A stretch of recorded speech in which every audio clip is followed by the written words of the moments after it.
Good morning, everyone. As I promised on the last video, I'm going to give you guys kind of a glimpse of our cars and coffee. It is about 6:30 in the morning. We've got about an hour drive.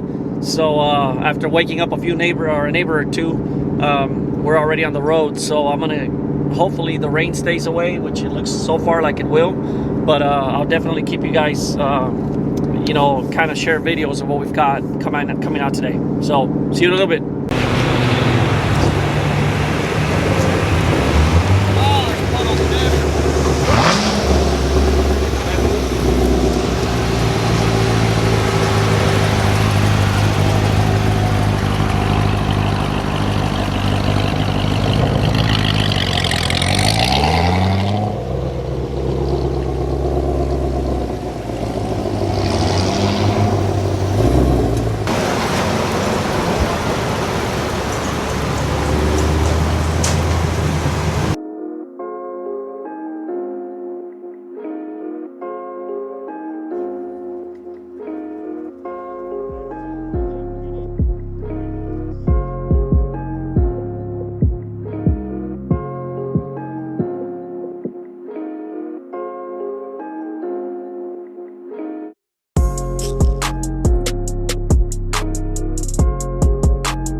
So here we are. We ended the day at Carson Coffee. We had a little bit of less turnout than last month. I think the weather, the possibility of rain, kind of deterred a lot of people. However, I was very excited. We had a lot of nice cars, as you guys seen on the video. We're just gonna keep at it as we go, and we have more, more cars that come out.